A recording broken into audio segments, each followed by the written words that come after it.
Does anyone have any questions for Ryan or Anybody else? We got rice. Question for Ryan. Yes. That slide you showed with 100 markets, what's that based on? 100 cities? No. So take all of the different industries that touch automotive, from insurance to rental car services. If you add up all of the different things that touch automotive, there will be 100 new markets created that will have the value of $100 billion each. It's just incredibly convenient that it arrived at 100. Isn't it nice? Yeah. I'm sure the smart folks at Morgan Stanley spend a lot of time getting to that number.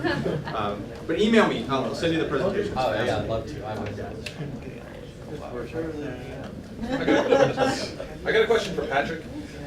If everything goes perfectly and in terms of expansion, if you're on every college campus, how, as just a college grad, am I going to be able to get to Cleveland or Indianapolis or Cincinnati if I need to get there, but I don't have a login to a college email anymore? Sure, so there, you guys look like you're in a lineup. Like a 6'5" marker on the wall. A 6'5". I like that number. That's a good question. So we're specifically focused on colleges because we see it as a really valuable market.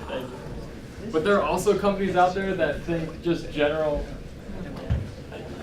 They just think that general, like, carpooling with individuals in your community is more than safe. So we wanted to focus on college kids because the chances of me and another college kid carpooling together, we're going to have something in common. We're probably going to trust each other. There's, like I was saying, there's also services out there where you can carpool with just a random community member. Right now, those are big out in California, nothing much in this Midwest area. But I assume that that's going to be a big component. It's going to be an option available to you to get to Cleveland or get to Cincinnati, wherever you want to go. Does that answer your question? Yeah. Cool. I got a question. MC? How do we as citizens help support this movement? I think Columbus is a great place. There's a ton of diversity, but it's also a group of people that like to get together on things and are motivated for success.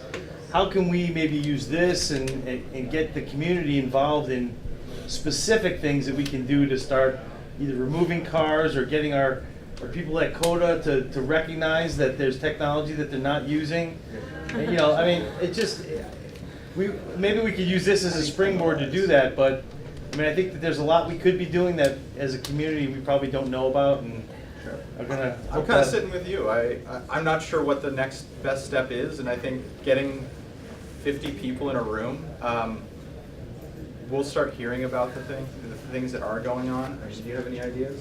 Yeah, I know that CODA is going to be launching their Gen Next initiative, and they have a couple of different public forums that you can go to. I know I'll probably go to the one next Tuesday at Ohio State in the Union from 2 to 3. So if you want to come and hang out with me, you're more than welcome to do so. I think that it's going to take a little bit of a personal initiative to know what's going on, which does take a lot of time of reading things and trying to seek them out yourselves. Because as much as I want CODA to be everywhere, not a lot of people, even Ohio State students, still don't know that they can use their Buck ID for free on CODA. So I think that there's a lot of movement that we still need to do on communication campaigns, but if you're a really activated and engaged citizen, you can also email Jordan Davis / Mackenzie Harper to get on the Smart Columbus update, which has a lot of really cool information on there. So it's just trying to stay informed as much as you can, which I know I feel like because then once you're informed, I feel like there might be a meetup like this that you can go to, or a CODA thing, and then you're just meeting people, and it kind of spirals like that. Yeah, I know there are also some work groups that you can get involved with Smart Columbus, and so I think if you go to the Smart Columbus website or you look up on maybe the Tech Life meetup, you might find some of these events where you can start going, volunteering, and getting involved, and I think that's the best way to start finding out ways to get involved in this project. Could you post the CODA meetup to the Facebook group or meetup.com group just so there's evidence? Yeah, I will. There's 3. I know of. So I'll definitely, and they're all next week. So I'll definitely post tonight. This is a question for all you guys. How do you plan on combating or changing the mindset, the like really decidedly American mindset of ownership and autonomy and the freedom to get in your car and go wherever you want, whenever you want, especially for people that aren't socially conscious or minded for this kind of thing? Woof. So, I think so.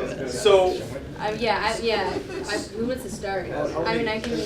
Let me go at it. Yeah, So, you go first. You know, people love driving our cars and we love owning vehicles, and some people like to drive really fast, and we trust the vehicles that we have, and what's going to require is really great user experiences. And so I think as public transportation looks to, you know, put Wi-Fi in our buses and create new routes that are more accessible, if you love the new form of transportation, you're going to choose it. And I think it's going to start with first creating experiences that you love, and as we're introducing new types of vehicles that you don't own and they drive themselves, you're going to have to really trust it. And I think that whole user experience is going to get communicated from, you know, the infotainment system inside of the vehicle, and maybe through apps that you're using to hail your, you know, new mobility service. I think kind of education of the transportation resources that are out there, and then just exposure of the cost. Yep. I mean, now you got me wanting to sell my car. Yeah, good. Yeah. You can be my you can alpha this thing. Yeah. So also, it's like when we were doing Omnibus, the thing that we always went back to was how do we just make riding, because like our main thing was we need to raise ridership for public transportation, which is exactly what you're asking. And we were like, we need to make it so stupidly easy that you're not thinking about your vehicle. So right, exactly. Yeah. So when you go out at night, because you want to make a safe option, you're thinking about Uber before you think about your car. And so that's exactly what we wanted to provide, and that's why we wanted to create this Uber-like transit experience, so that when you're in a coffee shop and you're like, oh, I'm gonna go to a meeting or I'm gonna go to work, I'm in a coffee shop, oh look, my bus is coming, boom, I'm gonna go around the corner and get on. And that's what I do, literally, Mission Coffee, First Ave on the Cbus, and that's what I do all the time. So it's making the decision first to public transit, which is just making the experience without any hassle. So let me add one thought to that, because I think that a big driver to making that decision, making that shift, is the cost of transportation, especially for households that have two vehicles. It's an easy step to say, hey, listen, we're paying 2 car payments, let's get rid of one, let's try this thing out, and then kind of ease their way into it. So they still have their freedom on one hand, but on the other hand, they can ease into the public transportation or whatever it is mode, right? And you get rid of 1 car payment, and that makes the transition much easier. Yep. So, For sure. No, That's a great way to look at it as well. One other thing that I'm concerned about, though, is as we become more sharing of rides, and now there's children involved, what are the steps that we're going to be able to take to ensure that our child is getting into the right car and then getting out of the car at the right time? I mean, hopefully, I'm sure that there's technology available that we can do this, but just that's the fear factor of if anyone has a child here, I'm sure that's one of the big reasons why they don't want to sell their car, because of the safety of their child, or in case something happens, which the percentages are probably very low, but still that factor is still a little scary. So who knows? Palo Alto has one Uber ride, right? That is all the drivers are like certified, protected. Police and fire, I think. They're Yeah. ex-police and fire. Yeah. Yeah. There's one. Yeah, one so answer. I think what you're talking about is that there are niches that we have to figure out the ride sharing and car sharing problem for. The Uber works for some people, not everybody, and if you have a child and you're not with them, it definitely doesn't work for you. And so I think that's where a bunch of different companies have to take one customer segment and say, we're going to make it safe and trustworthy for you. And somebody's going to figure it out for kids, and somebody's going to figure it out for elderly, and somebody's going to figure it out for handicapped. And so you start bringing that all together. it makes it much more easy to choose not owning a vehicle. But that's where you get those different segments being multi-million-dollar segments. Yeah, yeah. Yeah, Austin. I'm actually wondering if there's any thought given to the fact that, I mean, we sit in this economic environment right now where the Rust Belt decided our future, right? So the fact of the matter is a good portion of those people, they had jobs that were taken over by technology, despite whether they would admit that part of it or not. We're sitting here talking about an entire industry that could potentially be taken over by technology. How do you combat that? Like, is there discussion on the flip side of this?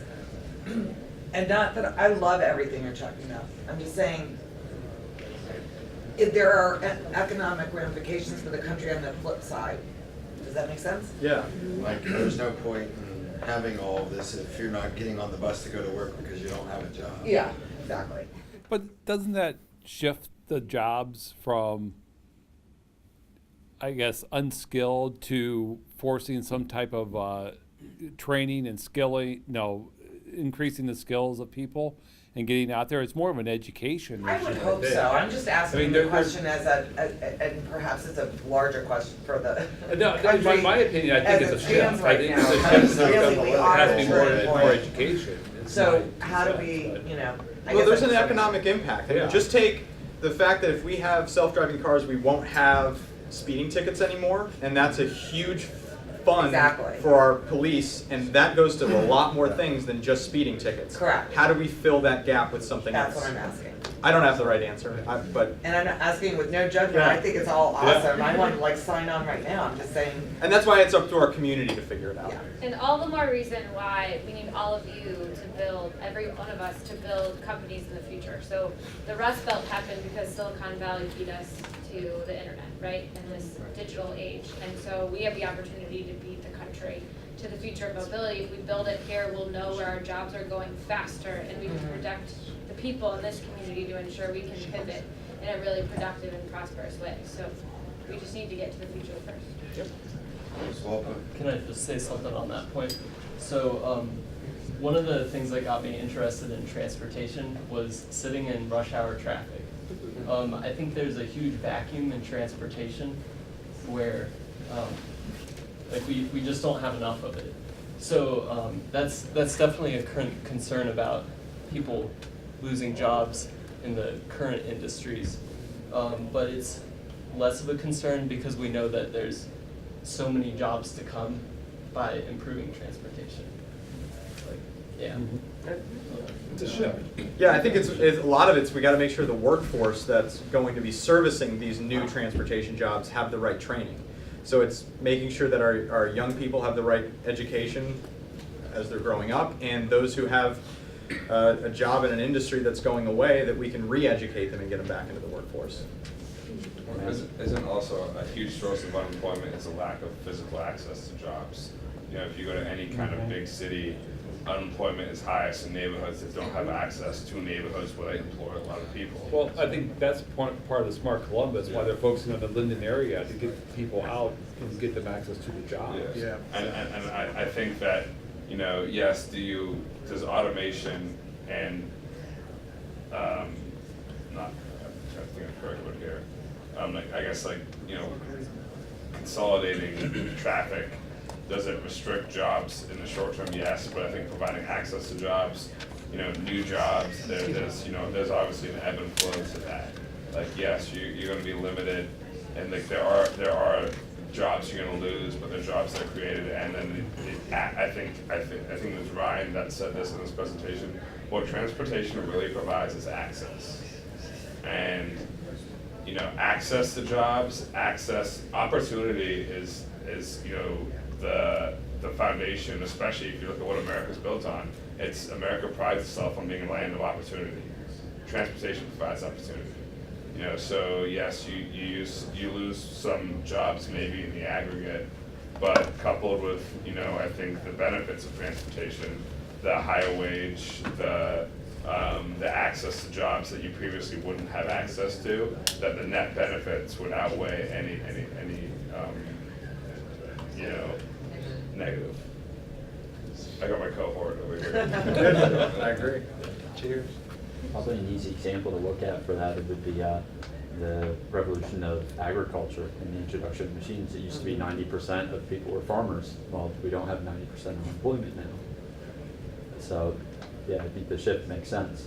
But I suppose the larger concern will be ultimately I know this point is a point that comes up a lot with the recent advancements in machine learning, but with an automation of the vast majority of jobs, the options that we'll have to look at, such as basic income and that sort of thing. By the way, one of the largest investors in autonomous vehicles is John Deere. Makes Yeah. it really- Yeah. Can't do those rows with a human? That's right.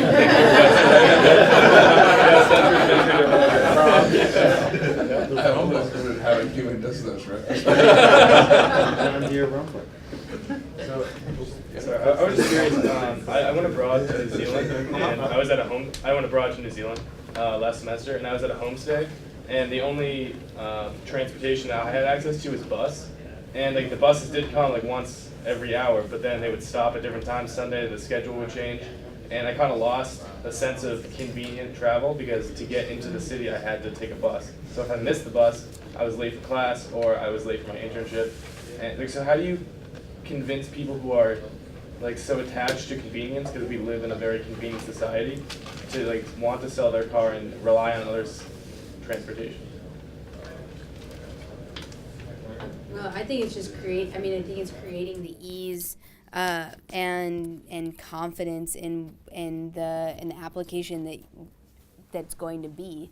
So for an omnibus perspective, it was how do we create just something that you're confident in, that you're going to be able to not only see where your bus is in real time, because we know that traffic and bus stops and repairs happen. So you're looking at the schedule and you're saying, well, it was supposed to be here 5 minutes ago. Where is it? And you can actually see where it is on the map.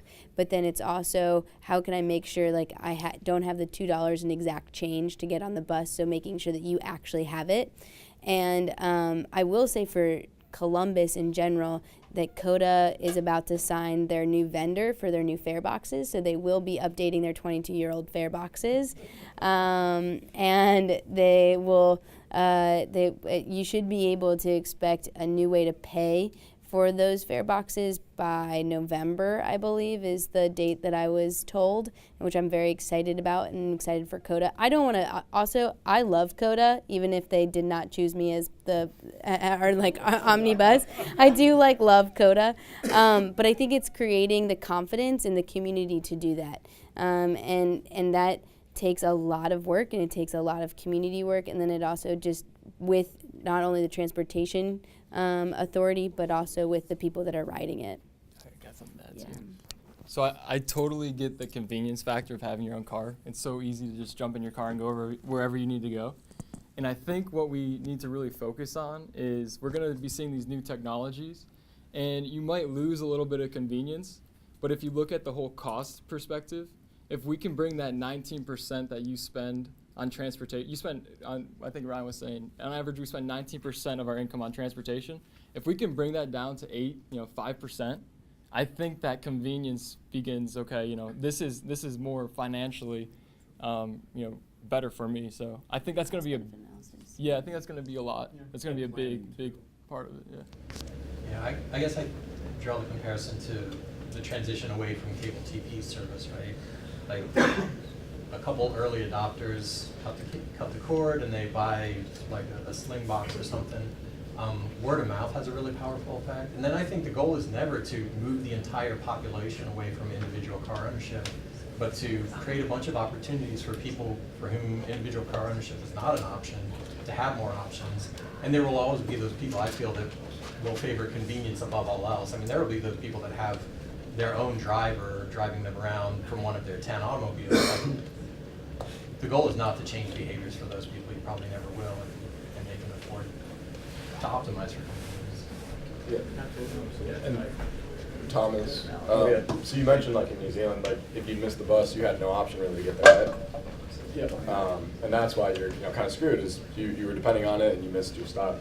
So I think personally one of the big things going forward is providing options, so that let's say you do miss that bus, well, you know, there's a short-term car rental right nearby that you can get in a heartbeat, or there's an Uber available. Someone else is going that way, you know, someone else is going that way, yeah, Exactly. So that's where I personally think it's the convenience is definitely, or rather the experience is one half of it, but providing enough options such that you're not solely dependent on just that public transportation or that public bus, or you know, having other tools at your disposal. It's kind of the route I think it's going towards. I would also argue that owning a car isn't necessarily convenient. Like, I live downtown, and I've had to come here today. I hurt my leg the other day, so I've had to park like 4 blocks away. I had 3 meetings today, all within the downtown area, and I had to drive from one to the other to the other. And if I, you know what I'm saying, like, it's not. There's this thing called Uber? Yeah. Well, as a poor man that works, you know, but, and I'm obviously speaking. Yeah, you know. But it's like yeah, I think the convenience of a car is dying with urbanization. Like, and like, as downtown becomes more desirable, as Sherwood becomes desirable, most days I don't use my car. And like today I had to because I didn't want to walk a mile, you know, but it's like, it's not convenient, you know, like I would have much rather had public transportation that was easy today, or like some other, and I think part of the solution that they're offering is that it's not a mutually exclusive thing. This can be more convenient than owning your own car. And I think the goal of this, the same way he wants to make, you know, carpooling to Cleveland for students on spring break, the same way she wants to make going to work from Linden to downtown. It's not just about ease and access, it's also about convenience. And I don't think that any of those are mutually exclusive from each other. We can make a more accessible system that's cheaper, that is also more convenient, is what I would say. Yeah, I agree. And piggybacking off of that, you know, I'm someone that I haven't had a car for 2 years, and I think my whole life has improved on almost every category. But I took a car to go here. I parked at a meter. I didn't have to worry about putting money in the meter. You know, I should probably get ready for my girlfriend's waiting outside on me right now. So I think your life really becomes a lot more simple. You know, my parents luckily live only 10 minutes away from me, so, you know, depending on the individual, you know, whether or not you need a car, but I think with us living in Columbus and everything is so close by, you really don't need it too much. Well, you know, let me toss this in as a generation that grew up with cars, and you know, maybe a previous generation grew up riding horses. And you know what? I like to ride a horse about every 5 years. I think about all the time I spend in a car. Really, your 4% of utilization. I bet you don't really like driving a car more than 4% of my time. Yeah. I mean, most of the time I'm going somewhere, it's like I would way rather do something else. And that 5% of the time I want to drive a car for fun, I could probably go get a car and drive it for fun. And I think that's the shift. That'll be part of the suite. Be part of the suite? Yeah. I want to go drive today. We'll have a track. Yeah. Like, guys, you can go drive on a track. Yeah, go drive. Knock yourself out. Strap on a VR headset, right? Like, you know, That's so true. They can drive fast. All right, we'll do one more question and then When you talk about the 4%, 4% actually boils down to an hour a day. So I actually drive a lot less than that. So just kind of think about that. Most people in here are probably less than 4%. So I just thought that was to put it in perspective. Yeah, crazy. I was talking about 4% of the time I actually drive. So one aspect of convenience that I don't think is addressed a lot is keeping things in your trunk. So can you think of a solution to that problem, or anybody else in here? I think your car is no longer a place of storage. Well, say I have one event that's like casual, and then the next event it's like a job interview, and I need to be in a suit, and so I need to have that suit with me. Normally I would just put it in my trunk, and then I would go to my trunk and change into it. But is there another solution to that besides like going back home and getting my suit and then? Think of like a zip car.